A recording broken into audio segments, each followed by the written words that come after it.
नमस्कार दोस्तों, कैसे हैं आप लोग। 24 जुलाई 2023 के डेली करंट अफेयर्स और एडिटोरियल एनालिसिस में आपका स्वागत है। एडिटोरियल के 4 आर्टिकल्स में आज आपके साथ डिस्कस करूंगा और करंट अफेयर्स के भी 6 से 7 इंपॉर्टेंट न्यूज में आज आपके साथ डिस्कस करने वाला हूं।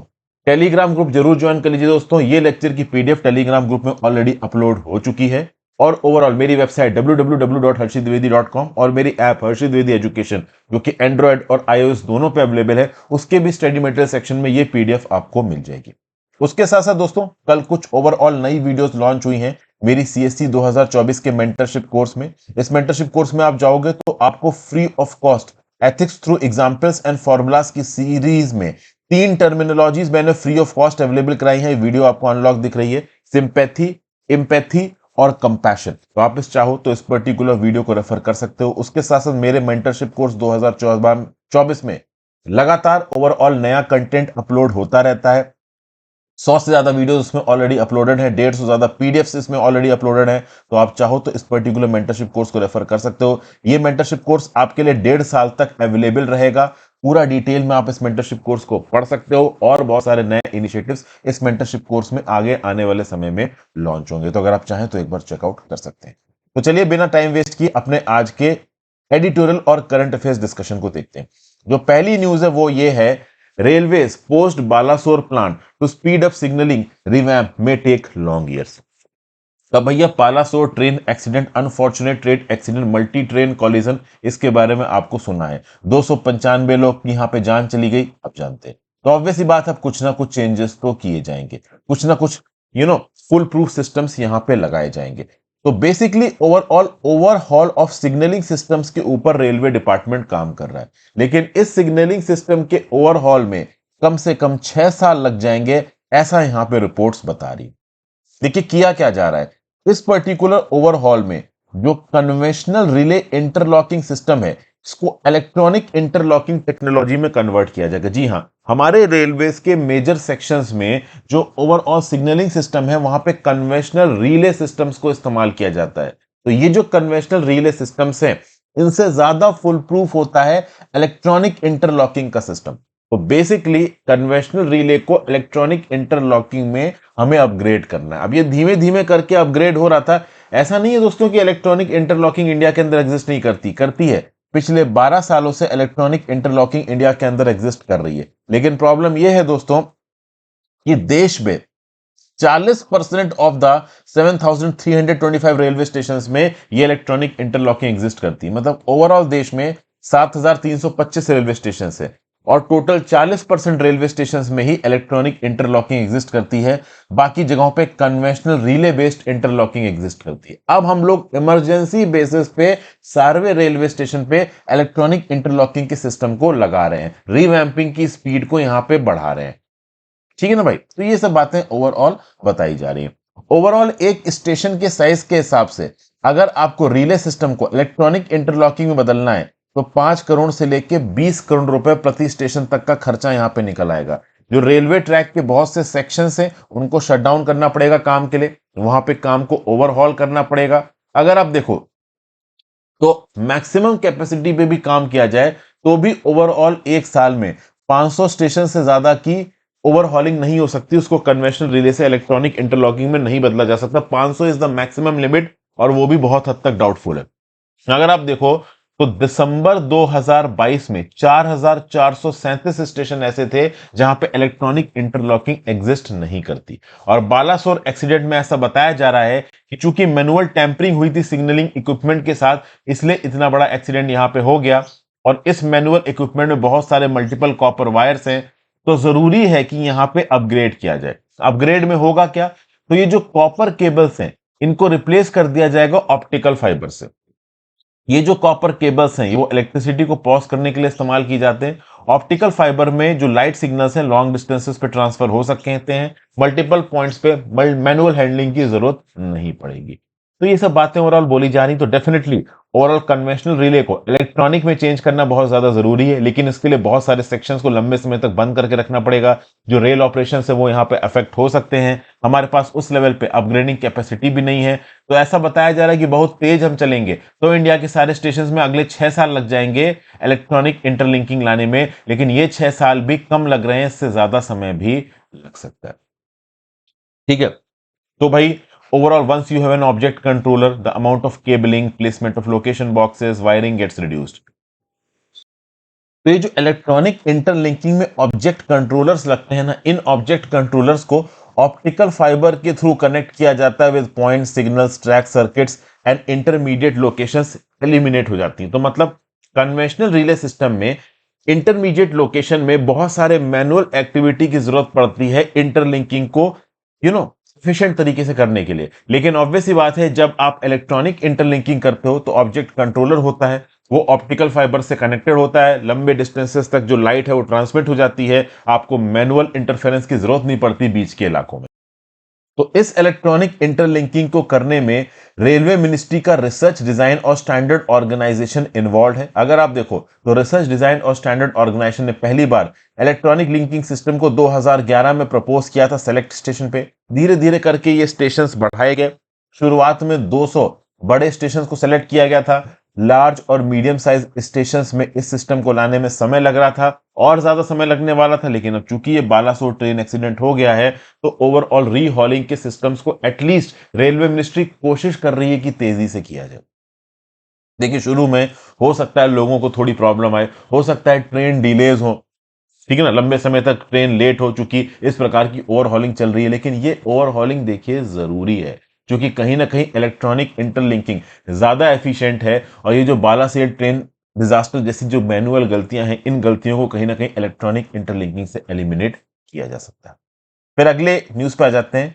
छोटी सी न्यूज है, Telangana to give 1 lakh assistance to minorities with 100% subsidy. देखिए जीएस पेपर 2 में वल्नरेबल सेक्शंस के लिए जो स्कीम वगैरह बनाई जाती है, उसमें एक छोटे से नोट्स की तरह आप इस पर्टिकुलर स्कीम को इनकॉर्पोरेट कर सकते हो। तो जो तेलंगाना की सरकार है उसने डिसाइड किया है कि 1 लाख फाइनेंशियल असिस्टेंस देंगे 100% सब्सिडी के साथ माइनॉरिटीज को on the lines of a scheme for backward classes. तो बैकवर्ड क्लासेस के लिए भी तेलंगाना में एक स्कीम एग्जिस्ट करती है जहां पे वन टाइम कैश कंपनसेशन दिया जाता है। उसी प्रकार का वन टाइम ग्रांट एक्सटेंड किया जाएगा ओवरऑल इनकम जनरेटिंग एक्टिविटी के लिए माइनॉरिटीज को। ये अनाउंसमेंट किया यहां पे चीफ मिनिस्टर के चंद्रशेखर राव साहब ने। तो के चंद्रशेखर राव साहब की सरकार ने डिसीजन लिया है और राज्य की सरकार ने यहां पे ऑर्डर्स इशू किए on extending financial assistance to minorities on Sunday. Minorities welfare secretary Syed Umar Jalil ने बोला है कि 2022-23 के अंदर जो भी एप्लीकेशंस रिसीव की गई थी इस पर्टिकुलर स्कीम के अंदर, उन एप्लीकेशंस को जल्दी प्रोसेस किया जाएगा इस साल 100% डायरेक्ट सब्सिडी के साथ। यहां पे मुस्लिम्स और क्रिश्चियंस दोनों प्रकार के एप्लीकेंट्स की जो एप्लीकेशन है इसको यहां पे कंसीडर किया जाएगा through Telangana state minorities finance corporation. ये जो पर्टिकुलर सब्सिडी है ये एक फैमिली से एक बेनिफिशियरी को मिलेगी, और इस पर्टिकुलर पैसे से ये एक्सपेक्ट किया जाता है कि किसी इनकम जनरेटिंग एक्टिविटी में वो इंडिविजुअल अपने आप को इन्वॉल्व कर लेगा। जैसे फॉर एग्जांपल किसी छोटी लोकेलिटी में किसी फैमिली के एक मेंबर को 1 लाख रुपए मिले तो वो छोटी मोटी किराने की दुकान खोल सकता है। अगर उसके पास कोई स्पेसिफिक सेल सेट है तो अपना टेलर का काम शुरू कर सकता है, कारपेंटर का काम, प्लम्बर का काम, इसमें भी हल्का फुल्का इन्वेस्टमेंट लगता है, तो ये सब मदद उसको मिल जाएगी। ठीक है।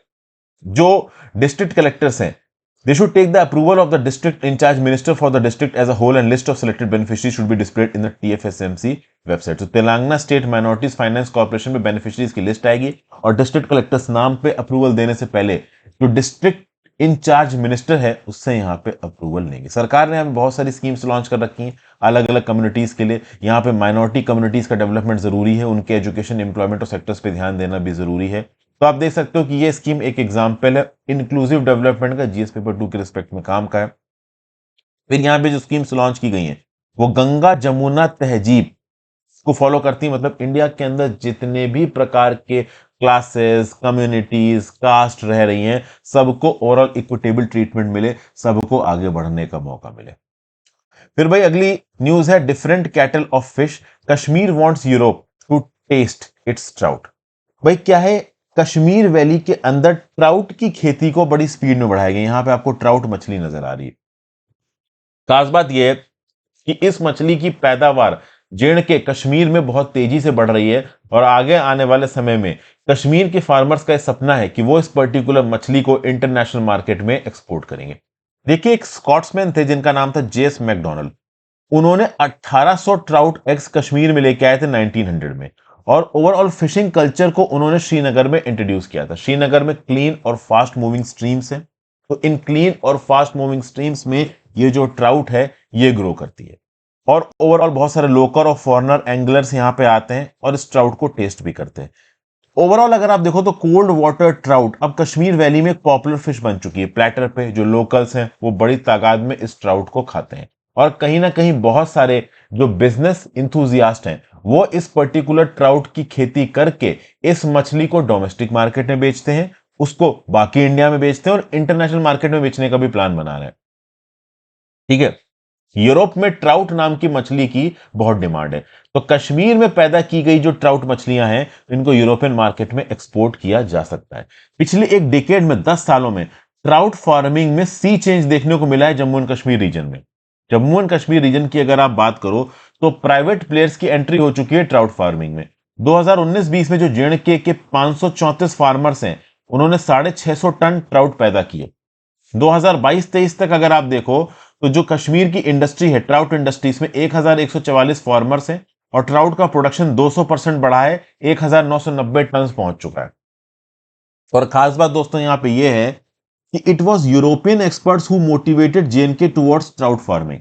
1984 में यूरोपियन एक्सपर्ट्स ने सपोर्ट किया एक प्रोजेक्ट कोकरनाग साउथ कश्मीर में और ये बोला कि जो वाटर रन मिल ओनर्स हैं कश्मीर के अंदर वो ट्राउट फार्मिंग को अडॉप्ट कर सकते हैं। और सरकार को यहां पे क्या रोल दिया गया कि आप सीड फीड को प्रोवाइड करेंगे जम्मू एंड कश्मीर के ट्राउट फार्मर्स को, और ओवरऑल किसी भी और प्रकार की एक्टिविटी या मदद चाहिए इन ट्राउट फार्मर्स को तो वो आप मॉनिटर करके दें और बाकी नेचर खुद कर देगा। कश्मीर का जो मौसम है, कश्मीर का जो पानी है वो बहुत हद तक यूरोप जैसा है, तो अगर कश्मीर के ट्राउट फार्मर्स इस पर्टिकुलर ट्राउट फार्मिंग को अडॉप्ट करते हैं तो बहुत जल्दी आपको यहां पे रिजल्ट्स देखने को मिल सकते हैं। इस ट्राउट फार्मिंग में मछलियों को बेच के आप कह लो कश्मीर के फार्मर्स ठीक ठाक अमाउंट में पैसा कमा सकते हैं।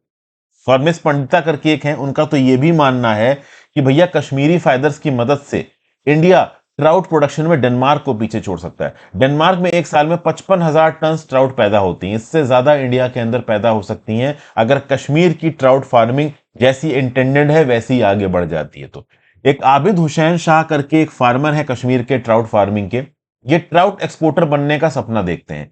इन्होंने एक ट्राउट फार्म भी बना रखा है अब्दुल्ला फार्म हाउस नाम से on the picturesque Daksum in Anantnag district. Mr Shah 6 lakh रुपए कमाते हैं ट्राउट फार्मिंग से हर साल। ओके, ऐसा यहां पे बताया जा रहा है। 1 किलोग्राम ट्राउट 500 से 600 रुपए पर किलो में बिकती है लोकल मार्केट में। 2 प्रकार की ट्राउट वैरायटीज है, रेनबो ट्राउट और ब्राउन ट्राउट, जिनको बेचा जाता है लोकल मार्केट में, उससे पैसा कमाया जाता है। ओके, जो जम्मू एंड कश्मीर की सरकार है वो ओवरऑल ट्राउट फार्म को सेटअप करने में 50 से 60% की सब्सिडी देती है। अगर आप देखो तो 3 मिलियन एग्स से ज्यादा ट्राउट्स, मतलब 3 मिलियन एग्स ट्राउट्स के प्रोड्यूस किए जाते हैं और डिस्ट्रीब्यूट किए जाते हैं एनुअली। लेकिन अब प्रॉब्लम यह है कि ग्लोबल वार्मिंग के चलते जो हाई एल्टीट्यूड लेक्स हैं, कश्मीर में जो लेक का पानी है, जो लेक की स्ट्रीम्स है, वो धीरे धीरे डिसअपेयर हो रही हैं। क्लाइमेट चेंज एक नेसेंट थ्रेट बन के आया है ट्राउट इंडस्ट्री के लिए कश्मीर के अंदर, और ये जो ट्राउट फिश है ये केवल फास्ट फ्लोइंग और न्यूट्रिशियस वाटर में, स्ट्रीम्स में सर्वाइव करती है। ठीक है, तो ओवरऑल यहां पे सरकार सब्सिडी प्रोवाइड कर रही है कश्मीर के ट्राउट फार्मर्स को bye setting up recirculating aquaculture system. ये एक ऐसी टेक्नोलॉजी है जो कि ग्राउंड वाटर का प्रयोग करती है इन हाउस पाउंड्स बनाने के लिए, ट्राउट फार्मिंग के लिए। ठीक है भाई, तो ये चीजें ओवरऑल यहां पे बताई जा रही। तो ट्राउट फार्मिंग को आगे बढ़ावा दिया जा रहा है कश्मीर के अंदर। फिर अगली न्यूज है, enforcement directorate power to arrest and seek custody. यहां पे भैया वी सेंथिल बालाजी वाला मुद्दा काफी वायरल हो रहा है, इसके बारे में आपने सुना ही होगा। अब इस पर्टिकुलर आर्टिकल में यही बातचीत हो रही कि क्या enforcement directorate V Senthil Balaji को अरेस्ट कर सकता था, समझने की कोशिश करते हैं। देखिए, तमिलनाडु के जो मिनिस्टर साहब हैं वी सेंथिल बालाजी, इनको एक सेटबैक मिला जब मद्रास हाईकोर्ट ने 14 जुलाई को जजमेंट दिया कि हां भाई enforcement directorate V Senthil Balaji को अरेस्ट कर सकता है। पहले मद्रास हाईकोर्ट की 2 जज बेंच बैठी थी, उसने एक स्प्लिट वर्डिक्ट दिया था, एक ने बोला था अरेस्ट कर सकता है, एक ने बोला था अरेस्ट नहीं कर सकता है। फिर जो तीसरे जज आए जस्टिस सीवी कार्तिकेयन, उन्होंने ऑर्डर दिया कि नहीं भाई, enforcement directorate prevention of money laundering act 2002 के अंदर वी सेंथिल बालाजी को अरेस्ट कर सकता है 15 दिन। देखिए क्या होता है, शुरुआत में जब आप अरेस्ट होते हो ना तो आपका जो अरेस्ट पीरियड होता है वो लगभग 15 डेज का होता है। शुरुआत के 15 डेज आपको ज्यादातर केसेस में पुलिस कस्टडी में रहना है। एक बार ये 15 दिन बीत गए तो उसके बाद पुलिस कस्टडी मिलनी बहुत मुश्किल हो जाती है, उसके बाद अगर मिलती है तो जुडिशियल कस्टडी मिलती है। अब ऐसा लिखा कहां है? तो ये लिखा है section 167 of the code of criminal procedure के अंदर। तो पुलिस वालों के लिए काफी प्रॉब्लम हो जाती है as per 167 section 167 of the code of criminal procedure, 15 दिन के बाद पुलिस रिमांड लेना। तो भैया यहां पे जो वी सेंथिल बालाजी हैं और इनकी जो वाइफ हैं वो बार बार ये कह रही हैं कि जब 167 of the code of criminal procedure 1973 में लिखा है कि केवल पहले 15 दिन की पुलिस कस्टडी होगी, उसके बाद पुलिस कस्टडी नहीं होगी, तो बार बार एनफोर्समेंट डायरेक्टरेट क्यों यहां पे कोर्ट में जाके कस्टोडियल इंटरोगेशन की परमिशन मांग रहा है वी सेंथिल बालाजी की? देखिए आज की डेट में होता क्या है, कई बार सीबीआई वगैरह भी अरेस्ट करती है, मुद्दा उठ जाता है। जब शुरू में आप किसी इन्फ्लुएंशियल पर्सन को अरेस्ट करते हो तो जो 15 दिन का अरेस्ट पीरियड होता है उसमें तबियत वगैरह उसकी खराब हो जाती है, उसको हॉस्पिटल वगैरह में एडमिट करना पड़ता है। तो अब शुरू में बंदा अरेस्ट हुआ, उसकी तबियत वगैरह खराब थी, हॉस्पिटल में गया, शुरू का जो 15 दिन का अरेस्ट पीरियड था प्रॉपर तरीके से इंटेरोगेशन हो नहीं पाई, पुलिस रिमांड पूरी थी नहीं, बंदा हॉस्पिटल में एडमिट था, पहले के 15 दिन बीत गए। अब चूंकि 15 दिन बीत गए तो वो पर्टिकुलर इंडिविजुअल जिसके ऊपर इल्जाम लगा है वो 167 of the code of criminal procedure को इस्तेमाल करके पुलिस रिमांड को अवॉइड करता है, एक बार को जुडिशियल कस्टडी में चला जाता है, जेल के अंदर वो बंद हो जाता है, लेकिन पुलिस लॉकअप में बंद नहीं रहना चाहता, वो पुलिस के सामने अपनी गवाही नहीं देना चाहता। यहां पे पुलिस का काम ले लिया है इन्फोर्समेंट डायरेक्टरेट। तो अब ऑब्वियस सी बात है क्रिमिनल प्रोसीजर कोड सेक्शन 167 यहां पे भी प्ले में आ गया। तो अब इन्फोर्समेंट डायरेक्टरेट यहां पे परमिशन मांग रहा है कि कस्टोडियल इंटेरोगेशन की परमिशन दी जाए, किसको? इन्फोर्समेंट डायरेक्टरेट को, चूंकि ये वी सेंथिल बालाजी को इंटेरोगेट करना चाहते हैं। ठीक है भाई, ईडी के ऑफिशियल्स के ऊपर यह इल्जाम लगाया जा रहा है कि ये section 167 clause 2 of the criminal procedure code का वायलेशन कर रहे हैं। लेकिन देखिए जब मैटर मद्रास हाई कोर्ट में पहुंचा तो मद्रास हाई कोर्ट ने ओवरऑल यहां पे जो मद्रास हाई कोर्ट के जो जज थे, उन्होंने जो पेटिशनर थे, ये जो सीनियर एडवोकेट थे कपिल सिब्बल साहब, इनके आर्ग्यूमेंट को सुना। उन्होंने ये बोला कि देखिए जो ईडी ऑफिशियल्स हैं they are not police officials as per law laid down by Supreme Court in Vijay Madan Lal Chaudhary versus Union of India 2022। ठीक है, तो भाई अगर आप देखो तो जो सेशंस जज हैं उन्होंने भले ही बालाजी को जुडिशियल कस्टडी में भेज दिया as per section 167 of the code of criminal procedure, लेकिन अगर आप देखो section 65 of the prevention of money laundering act साफ साफ ये बोलता है कि provisions of CrPC shall apply subject to the conditions that the same are not inconsistent with those of PMLA. भले ही criminal procedure code criminal law के respect में बात करता है, पीएमएलए एक अलग लॉ है, prevention of money laundering act, तो सीआरपीसी डेफिनेटली पीएमएलए को लागू होगा। लेकिन अगर पीएमएलए का कोई एक्सप्रेस प्रोविजन सीधे सीधे सीआरपीसी के कॉन्ट्रडिक्शन में आ जाता है तो फिर आप पीएमएलए के प्रोविजन को इंप्लीमेंट करोगे ना कि सीआरपीसी के प्रोविजन को। जैसे कि फॉर एग्जांपल अगर पुलिस वाले अपनी कस्टडी के समय पे स्टेटमेंट लेते हैं तो वो स्टेटमेंट लीगली इन्फोर्सिएबल नहीं होगा कोर्ट ऑफ लॉ में, जब मिलॉर्ड चल रहा होगा और एक पर्टिकुलर इंडिविजुअल को कन्विक्ट करने की कोशिश की जा रही होगी। लेकिन जब पीएमएलए के अंदर स्टेटमेंट लिया जाता है तो उस पर्टिकुलर स्टेटमेंट को लीगली इन्फोर्सिएबल माना जाता है कोर्ट ऑफ लॉ के अंदर। ठीक है, तो ये सब बातें यहां पे बताई जा रही हैं। तो कुल मिला के ओवरऑल यहां पे सेक्शन 167 और द सीआरपीसी में भले 15 दिन बाद ओवरऑल आपका पुलिस रिमांड मुश्किल हो जाए, but at the same point of time PMLA के अंदर ओवरऑल यहां पे कस्टोडियल इंटेरोगेशन की परमिशन मिलनी चाहिए, किसको? आपके इन्फोर्समेंट डायरेक्टरेट को, क्योंकि शुरुआत के 15 दिन में तो ठीक से इन्फोर्समेंट डायरेक्टरेट कस्टोडियल इंटेरोगेशन कर नहीं पाया, अब उसको करने देना होगा। तो यहां पे मद्रास हाईकोर्ट ने परमिशन दे दी है। यहां पे मद्रास हाईकोर्ट ने यह बोला है कि ठीक है section 167 of the CrPC valid है, बट पीएमएलए के लॉ ज्यादा वैलिड है और पीएमएलए और पुलिस की फंक्शनिंग में थोड़ा फर्क है। और सबसे खास बात, सुप्रीम कोर्ट की रूलिंग थी वाई बालाजी वर्सेस कार्तिक देसाई की। यहां पे दोस्तों हुआ क्या, देखिए मिस्टर सेंथिल बालाजी के ऊपर कैश फॉर जॉब स्कैम का इल्जाम लगा था कि इन्होंने पैसे लेके नौकरियां दी, बाद में मिडिलमैन के थ्रू पैसे वापस भी कर दिए गए। तो जो यहां पे कंप्लेन करने वाला इंडिविजुअल था उसने अपनी कंप्लेन वापस ले ली, लेकिन सुप्रीम कोर्ट ने उसके बावजूद भी सेंथिल बालाजी को बाइज्जत बरी नहीं किया, एक्सोनरेट नहीं किया। उन्होंने यह बोला कि कहीं ना कहीं तो पहले पैसे लेने की कोशिश की गई थी ना, कहीं ना कहीं justice, fair play, good conscience को वायलेट किया ही गया था ना, कहीं ना कहीं तो क्रिमिनल ज्यूरिस्प्रूडेंस आया ही था ना। तो वी सेंथिल बालाजी फंसे हुए थे क्राइम में और अब ये लंबे लपेटे में आ गया।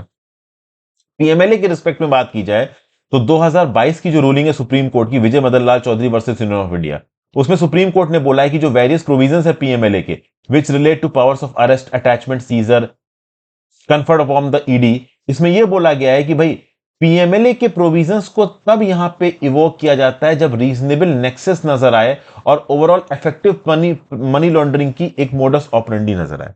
सेक्शन 19 ऑफ द पीएमएलए के अंदर वो मैनर लिखी हुई है जिस मैनर में एक पर्टिकुलर इंडिविजुअल को मनी लॉन्ड्रिंग के लिए अरेस्ट किया जा सकता है। तो ऑब्वियस ही बात है यहां पे जो मनी लॉन्ड्रिंग का एम्बिट है वो एम्बिट काफी बड़ा है और उस एम्बिट में काफी लेवरेज दिया गया है। तो सेक्शन 167 के फ्लॉज को इस्तेमाल करके एक पर्टिकुलर इंडिविजुअल पीएमएलए के अंदर अरेस्ट और कस्टोडियल इंटेरोगेशन को स्किप नहीं कर सकता। यह बात यहां पे बोली जा रही है। P Chidambaram versus directorate of enforcement 2019 में सुप्रीम कोर्ट ने एंटीसिपेटरी बेल की प्रेयर को रिजेक्ट कर दिया था जब मनी लॉन्ड्रिंग का ऑफेंस लगा हुआ था। मतलब ओवरऑल एक इंडिविजुअल ने मनी लॉन्ड्रिंग की, इन्फोर्समेंट डायरेक्टरेट उस इंडिविजुअल को ढूंढ रहा है, इंडिविजुअल गायब हो गया और सीधे कोर्ट के पास पहुंच गया कि साहब हमको एंटीसिपेटरी बेल दी जाए, ये पर्टिकुलर लोग हमारे पीछे पड़े हैं ईडी वाले। तो P Chidambaram versus directorate of enforcement में सुप्रीम कोर्ट ने, इसको नोट्स में लिख लीजिएगा, साफ साफ बोला कि भैया जब आपके ऊपर मनी लॉन्ड्रिंग के इल्जाम लगे हैं उस केस में आपको एंटीसिपेटरी बेल नहीं मिलेगी, क्योंकि मनी लॉन्ड्रिंग में प्लेसमेंट होता है, लेयरिंग ऑफ फंड्स होता है, एक सिस्टमैटिक और एनालाइज तरीके से फाइनेंशियल क्राइम किया जाता है। तो अरेस्ट से पहले ही अगर आपको बेल दे दी तो ये बेचारी इन्फोर्समेंट अथॉरिटीज, इन्वेस्टिगेटिंग अथॉरिटीज क्या कर पाएंगी? तुमने क्राइम किया, तुम गायब हो गए, अथॉरिटी तुमको ढूंढ रही है और तुम पहले एंटीसिपेटरी बेल लेके लीगल आप कह लो लीवे के थ्रू अपने आप को हटाना चाहते हो तो ये नहीं हो पाएगा। तो देखिए सेक्शन 482 ऑफ द सीआरपीसी के अंदर जब तक कोई इन्वेस्टिगेटिंग अथॉरिटी, जब तक कोई आईओ या एसआईओ गलत तरीके से अपनी इन्वेस्टिगेटिंग पावर का इस्तेमाल नहीं करता तब तक कोर्ट यहां पे इंटरवीन नहीं करेगा। तो तीन चार चीजें यहां पे नोट्स बनाने वाली हैं कि भाई P Chidambaram versus directorate of enforcement में साफ साफ बोला है कि मनी लॉन्ड्रिंग का क्राइम है तो आपको एंटीसिपेटरी बेल नहीं मिलेगी। उसके साथ साथ वाई बालाजी वर्सेस कार्तिक देसाई 2023 में भले ही सेंथिल बालाजी के जो अगेंस्ट कैश फॉर जॉब्स का स्कैम का इल्जाम था वो ओवरऑल इल्जाम करने वाले ने वापस ले लिया, लेकिन उसके बाद भी सुप्रीम कोर्ट ने केस ड्रॉप नहीं किया, क्योंकि अगर पैसे लिए गए थे जॉब के लिए तो वो कहीं ना कहीं गड़बड़ था। पीएमएलए और ईडी की ताकत को असर्ट किया गया तो सुप्रीम कोर्ट के द्वारा Vijay Madan Lal Chaudhary versus Union of India judgement में, इसको भी एक बार देख लीजिए। और section 167 of the code of criminal procedure ये डेफिनेटली पीएमएलए और ईडी के ऊपर अप्लाई होता है, लेकिन अगर कोई पीएमएलए का एक्सप्रेस प्रोविजन सामने आ जाता है तो सेक्शन 167 के इंप्लीमेंटेशन को थोड़ा सा सबवर्ट किया जा सकता। तो ये चीज बोल दो कि भैया section 167 of the criminal procedure code के अंदर 15 दिन के बाद आप कस्टोडियल इंटेरोगेशन नहीं कर सकते, पुलिस रिमांड नहीं कर सकते, तो मनी लॉन्ड्रिंग के केसेस में एप्लीकेबल नहीं है। अगर सीरियस क्राइम है तो किया जा सकता है रिमांड। फिर अगला, will generic supply of bedaquiline be accessible? यहां पे क्या बोला जा रहा है? तो भैया बेदा क्विनिल एक ड्रग है जो कि ड्रग रेजिस्टेंस ट्यूबरकुलोसिस में काम आती है। अब पिछले हफ्ते एक major barrier drug resistant TB का खत्म हुआ। देखिए क्या हुआ, जॉनसन एंड जॉनसन का जो पेटेंट था इस बेदाक्विलिन वैक्सीन के ऊपर वो 18 जुलाई को एक्सपायर कर गया। तो अब basically generic manufacturers Johnson and Johnson की इस बेदाक्विलिन ड्रग्स को मैन्युफैक्चर कर सकते हैं, लेकिन जॉनसन एंड जॉनसन वाले बड़े शाणे हैं, उन्होंने यहां पे सेकेंडरी पेटेंट के लिए अप्लाई कर दिया। मतलब ये ओवरऑल बेदाक्विलिन के ऊपर अपना कंट्रोल नहीं छोड़ना चाहते हैं। और सबसे खास बात यह कि जॉनसन एंड जॉनसन ने बेदाक्विनिल का सेकेंडरी पेटेंट 2027 तक 66 लो और मिडिल इनकम कंट्रीज में जीत भी लिया।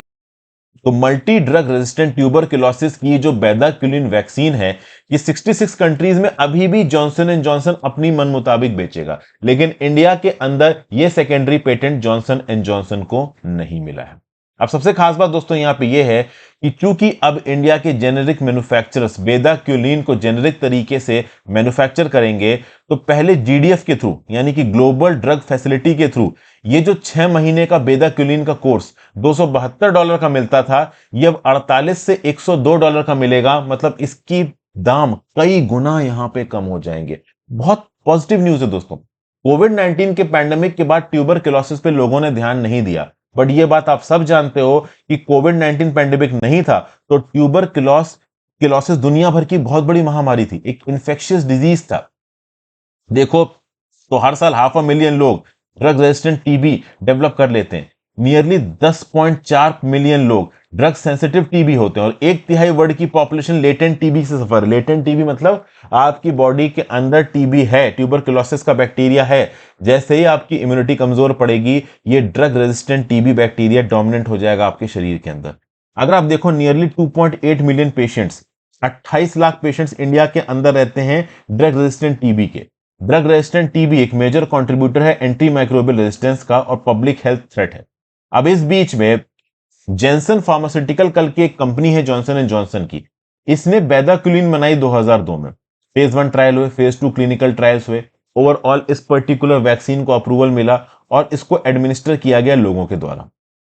बहुत सारे पब्लिक और फिलैंथ्रोपिक ऑर्गेनाइजेशन ने इस पर्टिकुलर ड्रग की सेफ्टी और एफिशिएंसी टेस्टिंग में अपना रोल प्ले किया, जैसे US national institute of health, national institute of allergy and infectious disease, TB alliance. 2012 में जब बेदाक्विलिन को अप्रूवल दिया गया फेज 2 डाटा के बेसिस पे, उसके बाद बहुत सारे research institutes, treatment providers including TB programmes and medical humanitarian organisations ने रिसोर्सेज डाले, ऑपरेशनल रिसर्च कंडक्ट की, फार्माको विजिलेंस किया, डॉक्यूमेंट किया सेफ्टी, एफिशिएंसी और ऑप्टिमल यूज ऑफ बेडाक्विलिन को ड्रग रेजिस्टेंस टीबी रिजीम में। तो बेसिकली अगर आप देखो तो जॉनसन एंड जॉनसन यहां पे सोल ओनरशिप क्लेम कर रहा है बेदाक्विलिन की, जबकि बेदाक्विलिन को डेवलप करने में अकेले जॉनसन एंड जॉनसन ने रोल नहीं किया है, यूएस के बहुत सारे पब्लिक ऑर्गेनाइजेशन ने रोल किया है, जिनको पैसा गवर्नमेंट रेवेन्यू से आता है, टैक्स रेवेन्यू से आता है। तो ये जो जॉनसन एंड जॉनसन पूरी दुनिया में इसका सेकेंडरी पेटेंट मांगता घूम रहा है ना, ये इकोनॉमिकली भी बिल्कुल सही नहीं बैठता है। अच्छा हुआ कि इंडिया के अंदर जो इंडियन पेटेंट ऑफिस है उसने यूएस के कॉर्पोरेशन जॉनसन एंड जॉनसन की जो सेकेंडरी पेटेंट की एप्लीकेशन थी इसको रिजेक्ट कर दिया। अब Indian generic drug manufacturers India के अंदर बेदाक्विलिन का जेनरिक वर्जन बना सकते हैं, जिसको इंडिया में तो इस्तेमाल किया ही जाएगा और subject to laws of different countries दुनिया भर के एक्सपोर्ट मार्केट में भी एक्सपोर्ट किया जाएगा बेदाक्विलिन, जो कि ट्यूबरकुलोसिस की वैक्सीन है। इससे ट्यूबरकुलोसिस की प्रॉब्लम को दुनिया भर में सॉर्ट आउट कर सकते हैं इंडियन जेनरिक मेडिसिन से। तो ये था भैया current affairs analysis. Editorial analysis में आ जाते हैं। पहला आर्टिकल एडिटोरियल एनालिसिस का वो है बस लोड ऑफ प्रॉब्लम्स। यहां पे बात हो रही है Kerala state road transport corporation की, केएसआरटीसी की, जिसके पास पैसों की भैया भारी कमी चल रही है। और केएसआरटीसी के जो प्रेसिडेंट है ना भाई बीजू प्रभाकर साहब, इनकी भी हालत खराब चल रही, चेयरमैन एंड मैनेजिंग डायरेक्टर। अब हुआ यह है दोस्तों कि इस पर्टिकुलर केएसआरटीसी के पास 4600 से 4700 बसेस की फ्लीट है। अब इन बसेस में काम करने वाले जो ड्राइवर्स हैं, कंडक्टर्स हैं, उनकी अपनी ट्रेड यूनियन है और ये ट्रेड यूनियन लगातार लफड़ा कर रही है, लगातार बवाल कर रही है, लगातार स्ट्राइक कर रही है। क्यों? क्योंकि इनकी तनख्वाहें सही समय पर रिलीज नहीं हो रही। तो ये यूनियंस जैसे इनकी तनख्वाह नहीं जाती है पहुंच जाती है केरला हाई कोर्ट में। केरला हाई कोर्ट फटकार लगाता है केएसआरटीसी को। बीजू प्रभाकर साहब को केरला हाई कोर्ट ने बार बार बोला कि अगर तुमने यहां पे एम्प्लॉयज की सैलरी रिलीज नहीं की तो हम तुम्हारे खिलाफ एक्शन लेंगे। मिस्टर बीजू प्रभाकर साहब बोल रहे हैं कि माई बाप हम क्या करें, हमें तो सरकार तनख्वाह देगी ना। देखिए समझिए, केएसआरटीसी राज्य की सरकार के अंदर आता है, बीजू प्रभाकर साहब अपनी जेब से तनख्वाहें नहीं देंगे लोगों की। तो अगर राज्य की सरकार यहां पे पैसा रिलीज करती है तब ओवरऑल यहां पे एम्प्लॉयज की सैलरी रिलीज की जाएगी। केएसआरटीसी का on an average monthly turnover है 210 करोड़ का और इसके ऑपरेशनल एक्सपेंसेस है 260 करोड़ के, तो ये निगेटिव में चल रहा है 50 करोड़। अब यहां पे केरला की सरकार ने प्रॉमिस किया था कि वो हर महीने 50 करोड़ रुपए तक एक्स्ट्रा सब्सिडी देंगे, किसको? आपकी केएसआरटीसी को। तो ये जो 50 करोड़ की सब्सिडी देने वाला प्रॉमिस था केरला की राज्य सरकार का, ये प्रॉमिस ऑब्वियस सी बात है ग्राउंड लेवल पे इंप्लीमेंट नहीं हुआ है। कभी कभी 30 करोड़ दिए जाते हैं, कभी कभी उतना भी नहीं दिया जाता। तो इसके चलते होता है कि समय पे जो एम्प्लॉइज की सैलरी है वो जा नहीं पाती। अगर आप देखो तो 1200 बसेस केएसआरटीसी की आइडल पड़ी हुई हैं, तो अगर बसेस कम चलेंगी तो जो ऑपरेशनल रेवेन्यू भी आ रहा है केआरसीटीसी का वो और कम हो जाएगा। अब खास बात दोस्तों यहां पे ये है कि केएसआरटीसी के हायर मैनेजमेंट ने कुछ यहां पे रिफॉर्म्स लाने की कोशिश की, लेकिन जो केएसआरटीसी के एम्प्लॉय हैं वो रिफॉर्म्स चाहते नहीं, धरना प्रदर्शन करने लगते हैं, बवाल करने लगते हैं। जैसे 12 घंटे की सिंगल ड्यूटी वाला रिफॉर्म लाने की जब कोशिश की केआरसीटीसी के हायर स्टाफ ने, तो यहां पे जो एम्प्लॉयज थे वो अपोजिशन करने लगे। तो एक सेक्शन ऑफ एम्प्लॉयज है केआरसीटीसी का क्योंकि इनएफिशिएंसी एक्सरसाइज कर रहा है और इस इनएफिशिएंसी के चलते ऑब्वियसली यहां पे केएसआरटीसी सही तरीके से काम नहीं कर पा रहा है। फिर जो ट्रांसपोर्ट मिनिस्टर है एंटोनी राजू साहब केरला के, इनको भी चेंज करने की बात की जा रही, कैबिनेट रीशफल की बातें चल रही हैं केरला के अंदर।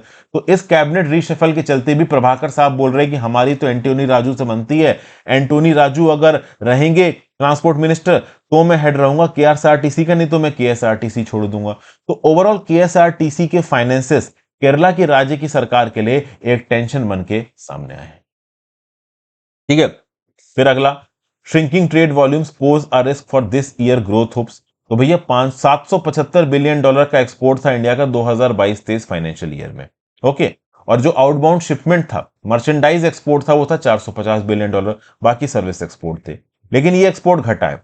अप्रैल से जून 2023 का जो क्वार्टर है ना, इसका अप्रैल से जून 2022 के क्वार्टर में जो एक्सपोर्ट है 15% घटा है।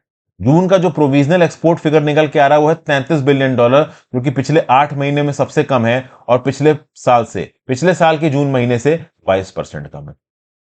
और सबसे खास बात यहां पे क्या बताया जा रहा है कि ओवरऑल इंपोर्ट बिल भी कम हो रहा है, लेकिन वो एक्सपोर्ट से धीमे कम हो रहा है। मतलब एक्सपोर्ट अगर आप देखो तो 22% घटा है पिछले साल के कंपैरिजन में, इंपोर्ट 12.7% घटा है। ओके, और बेसिकली क्या है कि पिछले साल के रिस्पेक्ट में इंपोर्ट का क्वांटम वैल्यू के टर्म्स में कम इसलिए नजर आ रहा है क्योंकि पिछले साल रशिया यूक्रेन वॉर के चलते कमोडिटी के दाम इंटरनेशनल मार्केट में बहुत बढ़ गए थे। इस बार कमोडिटीज के दाम स्टेबलाइज्ड हैं, इसलिए इंपोर्ट बिल हमको कम होता नजर आ रहा है। तो ये कुछ पॉइंट्स यहां पे ओवरऑल बताए गए। जो सर्विस एक्सपोर्ट्स हैं ये बढ़ रहे हैं, लेकिन उतनी तेजी से नहीं बढ़ रहे हैं। जो इंफॉर्मेशन टेक्नोलॉजी के एक्सपोर्ट्स हैं इनको इनटेंजिबल एक्सपोर्ट्स बोला जाता है, क्योंकि आप सर्विसेज को बाहर भेज रहे हो, किसी विजिबल टेंजिबल सामान को बाहर यहां पे नहीं भेज रहे हो। ठीक है ना, तो ये सब बातें और बोली जा रही हैं। ग्लोबल डिमांड इस समय पे फ्रेल है, इसलिए एक्सपोर्ट जो फिगर्स हैं वो भी कम हो रहे हैं, लेकिन चीजें सॉर्ट आउट भी हो रही हैं, थोड़ा ठीक भी हो रही हैं। अगर इस तरीके से चीजें चलता रहा, हमारा एक्सपोर्ट क्वांटम कम होता रहा, तो 6.5% की जो economic growth rate India expect कर रहा है वो हम नहीं मिल पाएंगे। But at the same point of time UK के अंदर जो रिटेल सेल्स हैं वो इंप्रूव हुए हैं। US treasury secretary Janet Yellen ने बोला है कि रिसेशन खत्म हो सकता है, दुनिया की सबसे बड़ी इकोनॉमी यूएस के अंदर। तो कहीं ना कहीं चीजें सॉर्ट आउट भी हो रही हैं। कहीं ना कहीं इन्फ्लेशन का जो क्वांटम है वेस्टर्न कंट्रीज में, यूरोपियन कंट्रीज में, यूके में, यूएसए में, ये कम हो रहा है। तो ऑब्वियस सी बात है वहां पे डिमांड बढ़ेगी तो इंडिया के अंदर से एक्सपोर्ट बढ़ेगा। तो ये जो इकोनॉमिक इंडिकेटर्स हैं वो थोड़े सुधर भी सकते हैं आगे आने वाले समय में। फिर भाई थाईलैंड की मिलिट्री की यहां पे बात हो रही है। मई में पार्लियामेंट्री इलेक्शंस हुए थाईलैंड में, और थाई वोटर्स ने क्लियर मैसेज भेजा कंट्री के कंजर्वेटिव मिलिट्री एस्टेब्लिशमेंट को कि हम एक डेमोक्रेटिक सरकार चाहते हैं। जो रिफॉर्मिस्ट मूव फॉरवर्ड पार्टी है, जो कि पिछले 4 सालों में डोमिनेंट हुई है, जो pro democracy few Thai parties हैं, ये सबसे बड़ी पार्टी बन के सामने आई, लेकिन उसके बावजूद भी ये सरकार नहीं बना पाई है। फ्यू थाई पार्टी के जो 42 ईयर्स के पीता लिमजो रनेट है ना, ये ओवरऑल साइकिल ऑफ कूप्स को खत्म करने का प्रॉमिस करते हैं, मिलिट्री ड्राफ्ट कॉन्स्टिट्यूशन को रिप्लेस करने का प्रॉमिस करते हैं, कंट्रोवर्शियल लेसे मेजेस्टी लॉ मतलब थाईलैंड की मिनॉर्की के अगेंस्ट कोई कुछ नहीं बोल सकता, इस पर्टिकुलर लॉ को हटाने की बात करते हैं।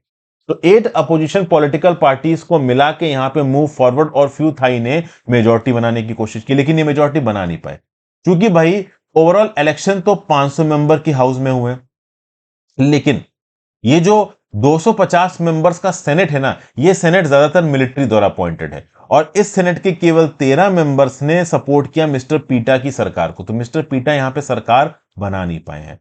तो ऑब्वियस सी बात है 2019 में जो रिफॉर्मिस्ट फ्यूचर फॉरवर्ड पार्टी थी, जो कि तीसरा सबसे बड़ा ब्लॉक था, प्रो डेमोक्रेसी ब्लॉक था, इसको मिलिट्री लीडरशिप ने डिसॉल्व कर दिया, और मिलिट्री लीडरशिप ने प्रो डेमोक्रेसी प्रोटेस्टर्स को अपोज किया। फिर से कुछ ऐसा होता है यहां पे नजर आ रहा है। शायद थाईलैंड की कंजर्वेटिव मिलिट्री फैक्शन को यह समझ में नहीं आता कि थाईलैंड के लोग डेमोक्रेसी चाहते हैं। इससे पहले ओवरऑल थाईलैंड की military rulers pro democratic process को बहुत क्रूअली क्रश कर चुके हैं, लेकिन लंबे समय तक ऐसा हो नहीं सकता। थाईलैंड एक प्रोग्रेसिव देश है, वहां पे डेमोक्रेसी को सपोर्ट करते हैं लोग। इस बार के जो इलेक्शन रिजल्ट्स हैं वो भी बहुत ज्यादा प्रो डेमोक्रेटिक हैं। तो थाईलैंड की मिलिट्री स्टैब्लिशमेंट जिस प्रकार के स्टेप्स ले रही है, कहीं ना कहीं वो माइनॉर मॉडल पे चल रहे हैं, और हो सकता है आगे आने वाले समय में जो प्रो डेमोक्रेसी लीडर्स हैं थाईलैंड के अंदर, उनको अरेस्ट कर लिया गया जाए, और म्यांमार में जैसे जनता ने कूप किया था, कुछ ऐसा ही कूप थाईलैंड में हो जाए। तो यहां पे थाईलैंड के अपोजिशन को यूनाइटेड रहना है in face of military pressure tactics Thailand के अंदर जारी रहेंगे। हो सकता है मिलिट्री कूप भी हो जाए। तो यहां पे डेमोक्रेसी की सद्भावना को थाईलैंड के अंदर लाना जरूरी है, लोगों का यहां पे यूनाइट रह के रहना जरूरी है, ताकि थाईलैंड की मिलिट्री 10 बार सोचे किसी भी प्रकार के कूप को करने से।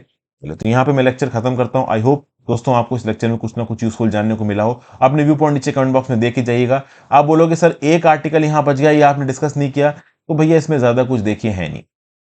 इसमें बस यही बात बोलने की कोशिश कर रहे हैं हैप्पी मैन जैकब साहब कि इस समय पे इंडिया की ग्लोबल ताकत बढ़ रही है, इंडिया को एक ग्रेट पावर बोला जा रहा है, ठीक है ना। इंटरनेशनल सर्कल में चाहे रशिया यूक्रेन वॉर हो, इंडिया को एज अ मीडिएटर की तरह देखा जा रहा है। बट इंटरनेशनल फील्ड में इंडिया उतना प्रोएक्टिव नहीं है जितना चाइना प्रोएक्टिव है, जितना यूएस प्रोएक्टिव है। उसकी एक बड़ी वजह यह है फाइनेंसेस। इंडिया चूंकि एक गरीब देश है, इंडिया अपने यहां से पॉवर्टी और अपनी जीडीपी पर कैपिटा को बढ़ाने की कोशिश कर रहा है, इसलिए इंडिया का जो budget ministry of foreign affairs को एलोकेट करता किया जाता है वो काफी कम है। ओवरऑल इंडिया इस समय पे अपनी डेवलपमेंट, इंटरनल डेवलपमेंट में ज्यादा ध्यान दे रहा है, इंटरनेशनल एरेना और फॉरेन पॉलिसी के एरेना में कम से कम इन्वेस्ट कर रहा है। यही बात यहां पे हैप्पी मैन जैकब साहब बता रहे हैं। So thank you for watching friends, have a great day.